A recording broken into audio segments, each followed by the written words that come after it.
This episode of Knife Chats with Tobias is brought to you by Skip the Show's Volcano Club, where all the hep cats go to watch the show. Greetings and salutations, and welcome to Knife Chats. I guess this is going to be my wrap up for 2021 and my looking to the future for 2022. What I plan on doing in 2022, and kind of my thoughts on the knife community in 2021, specifically me in the knife community in 2021.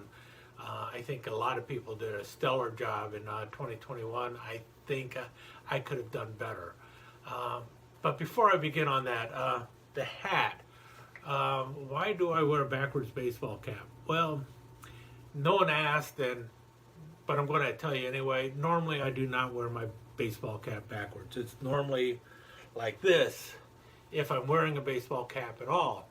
But as you can tell, then you got the shadow on your face. You can't have that right on the camera, so I turn the baseball cap around. Now, you have seen me without the camera, and the problem is I've got this wonderful silver hair that is thinning, and the light glares off of that, so that's why I wear the baseball cap, so I can get a better focus on the camera. So I'm not a person who normally wears a baseball cap backwards.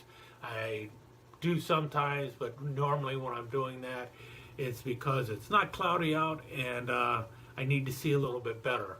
Otherwise, my cap is turned the right way. And I do bend the cap because I'm an old fart. I'm not one of those young farts who have a straight flap across the front there. Any case, let's move on to more important things. 2021. Well, 2021 and the end of 2020, matter of fact, so the last 18 months or so was pretty much a bummer for me, and I think it reflected a little bit on some of my videos. I was not always the most upbeat person in some of my videos, not as cheerful as I wanted to be or anything else. I struggled quite often to stay positive with my videos, and I think it showed a little bit. And so for 2022, I'm going to strive harder to be a little more positive, a little more focused on the positive, and not fall into the rant game that was going on pretty strong in 2021. I fell into it a couple times. A couple times I managed to avoid it, but I don't think all of the rants are fair out there, and even the rants against the rants are not necessarily fair, which I did a couple times when it came to W.R. Case and Son. I was the person ranting against people ranting on W.R. Case and Son. I don't need to defend W.R. Case and Son. They can do that on their own. So I'm going to do my best in the future to just if I'm reviewing a knife from W.R. Case and Son, I'm just going to tell you what I think about it and how I feel about it. I will point out any flaws that a lot of people tend to pick on, but I'm not going to point it out with a lot of comments. That's up to you. That's the way I like to do my reviews, actually. I like to say the pluses and negatives on a knife, and then go back to why I really like the knife or why I really had an issue with the knife, but always in the end leave it up to you if that's a knife that you want or not. It's more important to me to point out the good and the bad and the indifferent. It's those little jabs that I'm going to try and get rid of, because I don't think they do any good for the knife community.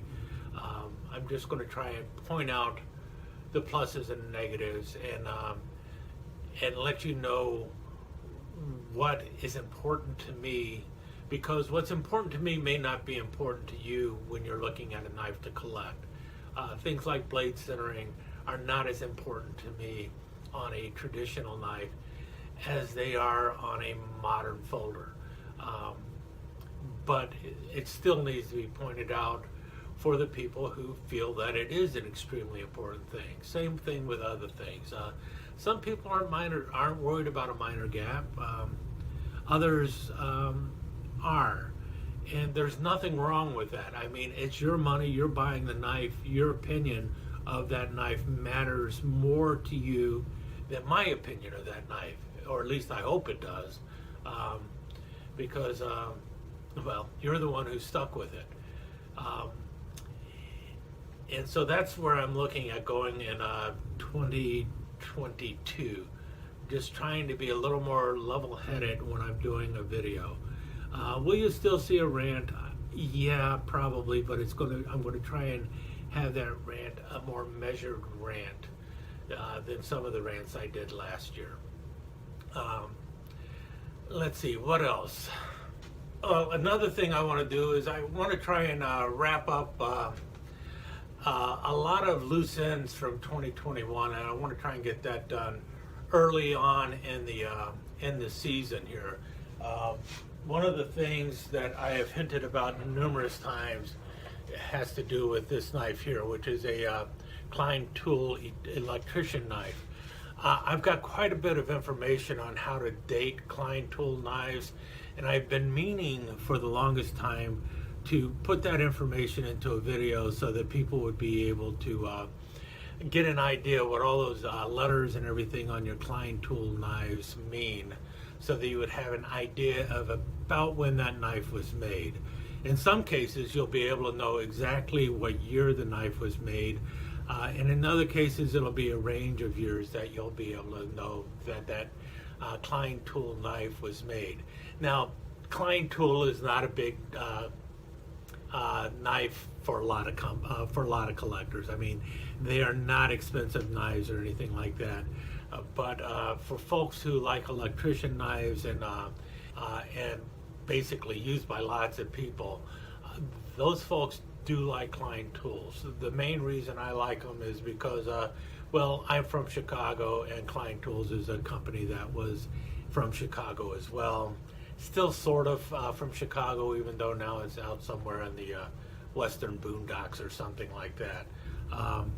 So I'm going to try and get that Klein tool thing done. Another thing I want to do is I want to go back and look at some of my older videos that I did and reissue them because, well, quite frankly, some of them did not do justice to the knives that I reviewed. So, and a lot of those were knives like this, my Camillus rigger knife. This is one of the earliest ones made out of China. This is after Acme United took over Camillus, the Camillus trademark.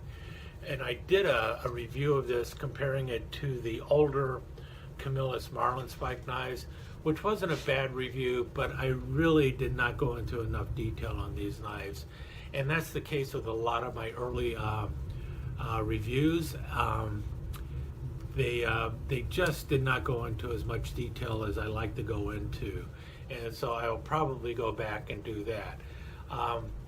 This also means, as you said, if you were listening closely, you heard me say they didn't go into as much detail as I like to go into. I don't like to do a 7 or 8 minute video and say this knife is great and this is why. I do like to ramble on a little bit about the knives, and unfortunately, if that is something that bugs you, this probably isn't the channel for you. I am going to do my best to keep those reviews in that 10 to 20 minute range, or the 15 to 30 minute range, or something like that, but I'm not promising anything. I am not going to sit with a clock like I used to do and try and get the video done within 5 minutes or within 7 minutes. It doesn't work for me, and there's a lot I want to say about every knife that I have. So I am going to continue to go in that direction. It is one of the few joys that I have in reviewing knives, is that I can actually sit there and talk about it for a while, and also do some rambling off in the distance on it. I know it's not something everybody likes, and I don't blame you. Sometimes all you want to do is know how well does that thing lock up? And if that's what you're looking for in the review, my channel probably is not going to be for you. And I've got to learn to live with that my channel is not for everybody. And well, that's the way life goes. I was never in it for the money. I was never in it for being the #1 channel on YouTube on knives. I can leave that up to other people who are more graceful and who are in knives that are actually popular. Because quite frankly, I also know that the knives that I collect are not the most popular knives for people to be purchasing these days. Now, that brings us to one of the biggest missteps I did during the COVID months. So back from March 20 all the way through the last year, and even right up to the present. And that was, I just before when COVID hit, I started, I got an interest in Great Eastern cutlery knives, such as this one here. This is my wonderful little beaver tail Coke bottle, whatever you call it, the Allegheny. And I fell in love with this knife and then started buying other Great Eastern knives that I also liked. And I'm very happy with all of them. But then when COVID hit, Great Eastern had to start doing even more limited production. And when I started trying to get a Great Eastern knife, they became very difficult to find. And it was really a souring experience, if is that a word, souring?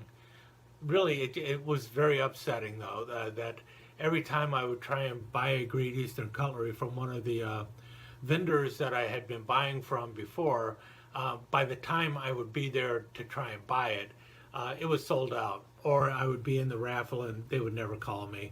And so, month after month, it was like, I want that Great Eastern, and it didn't show up, and it got me very upset.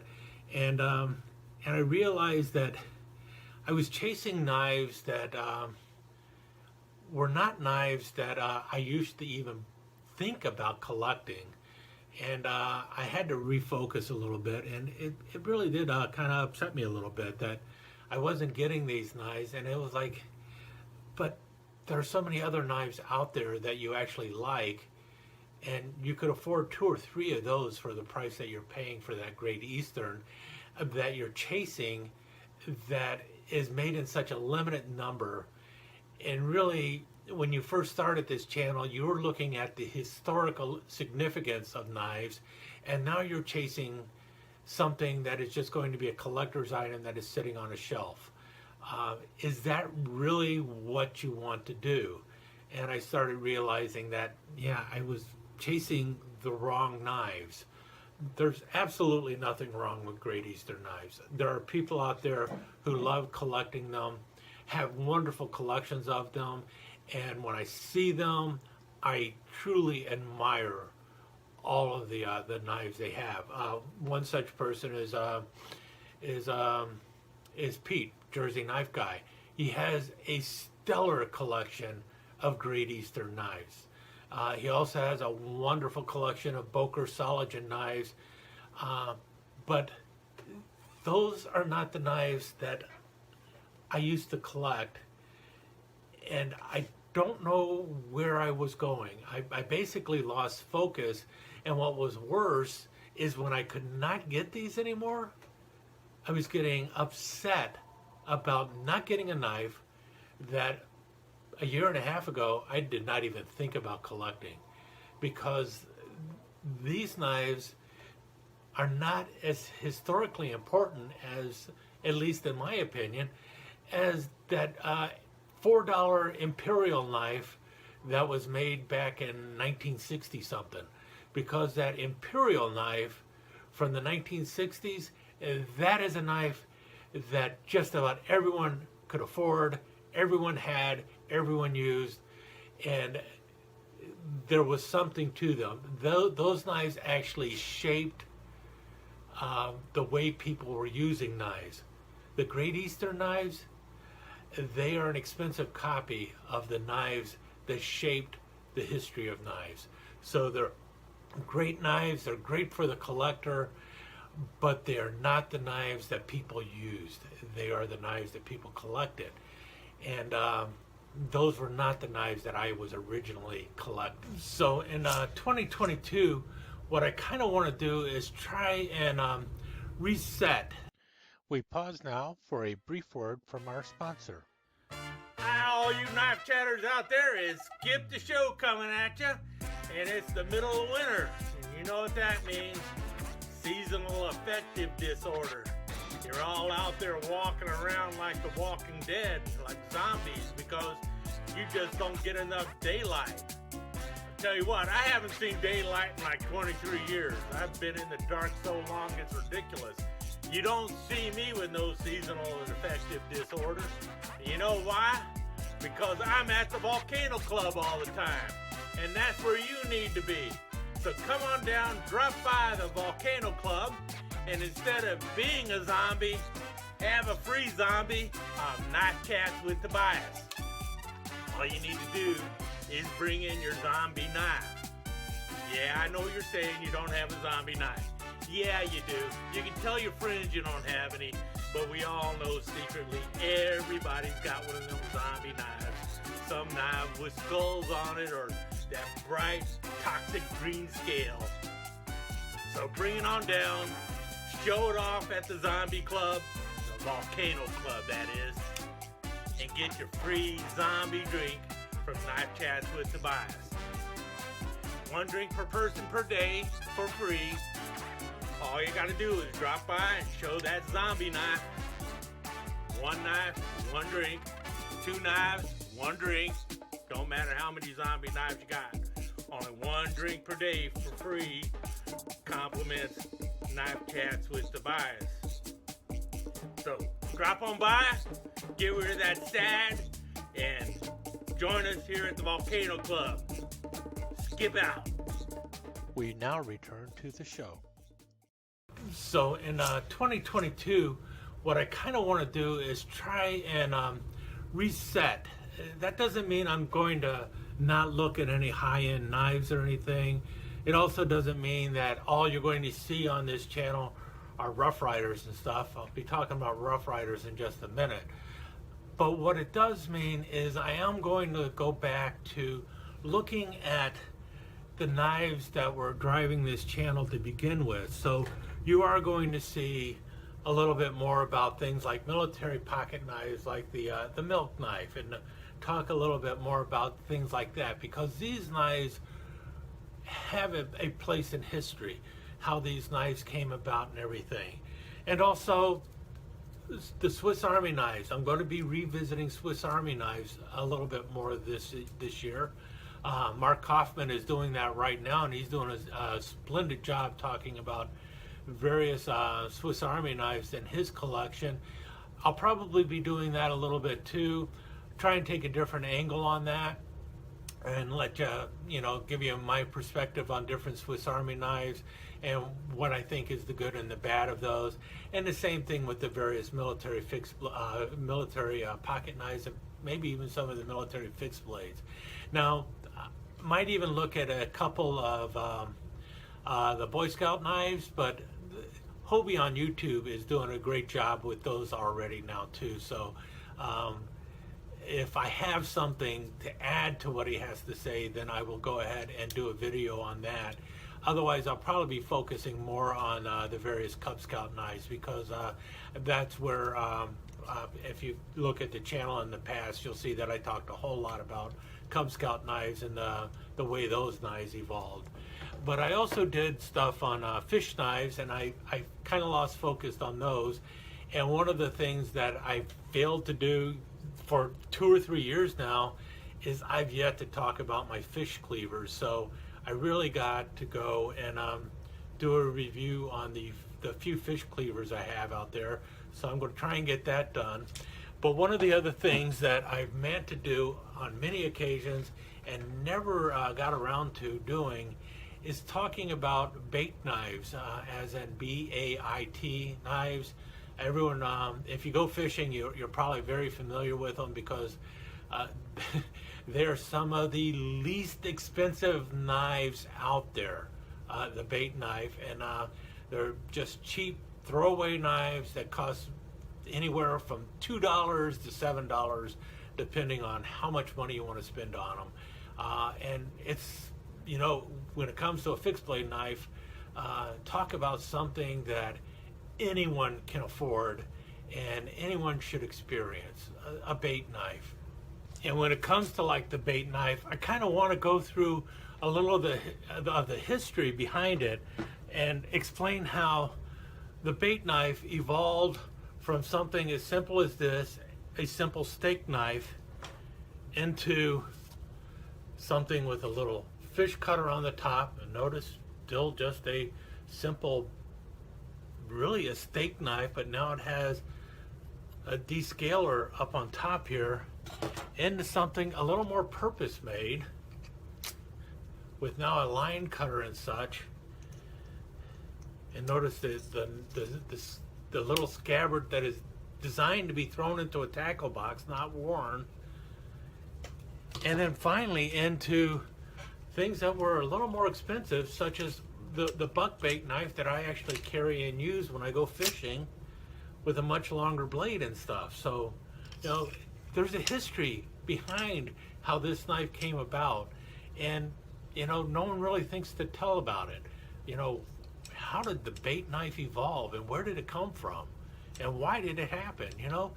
I think those things are questions that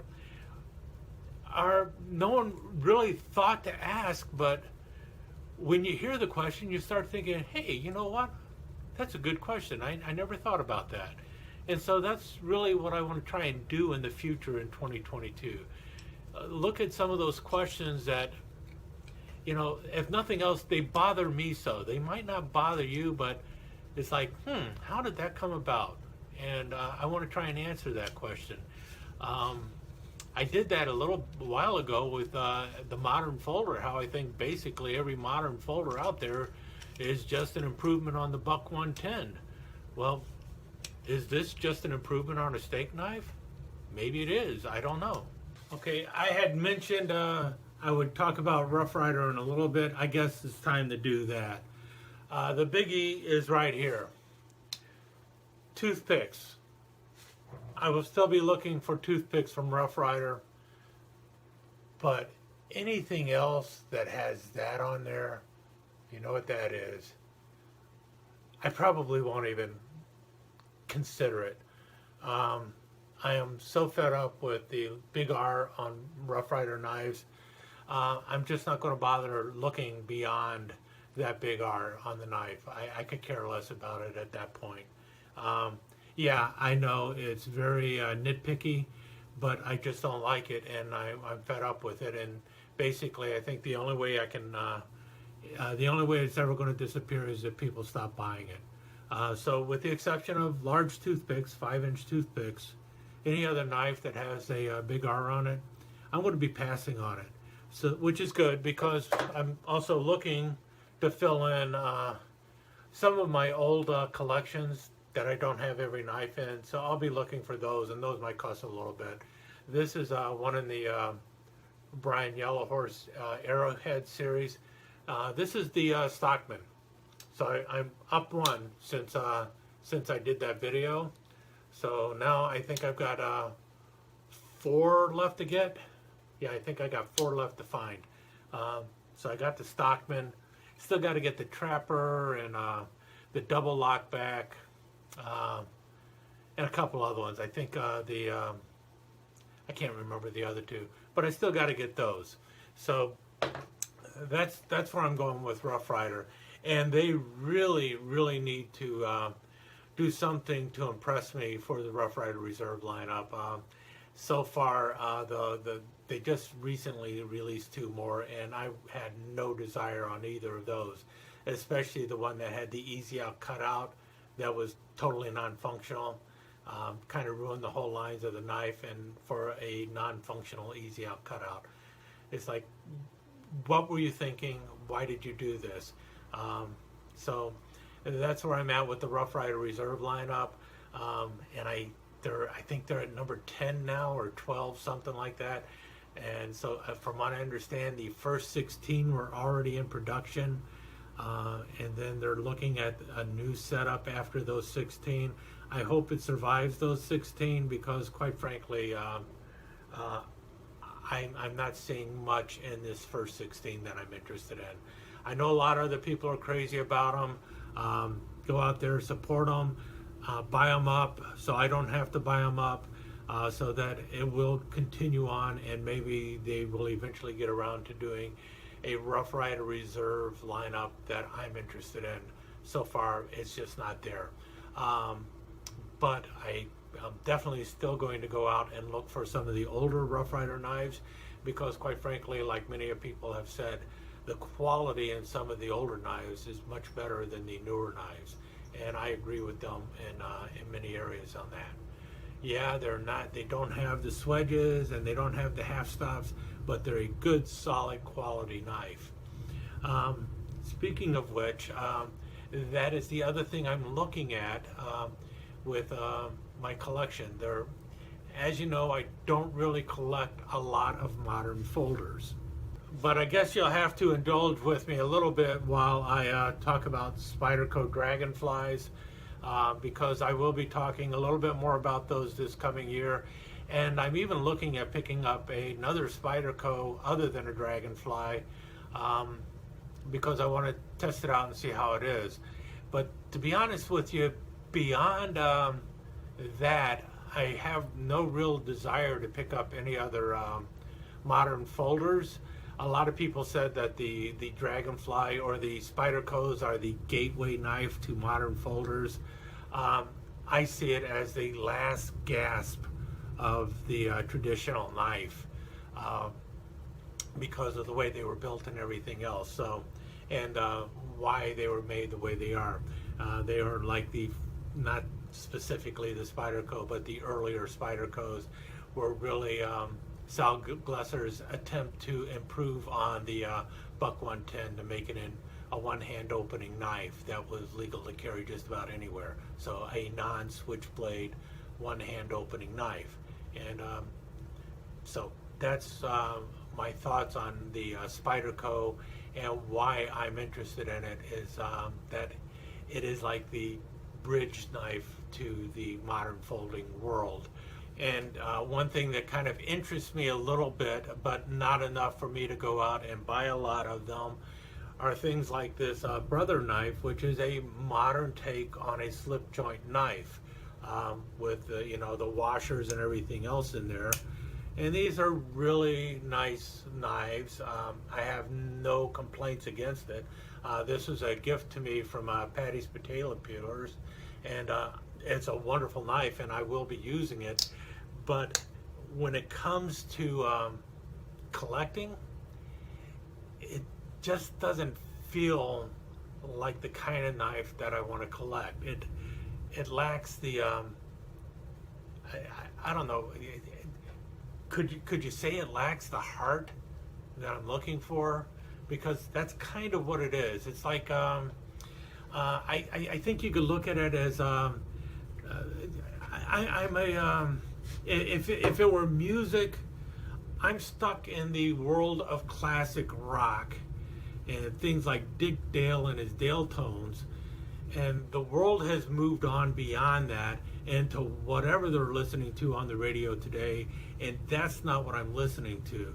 And it's the same thing with knives. This is an exceptional knife, this Brother's slip joint, but it is not the slip joint knives that I'm used to.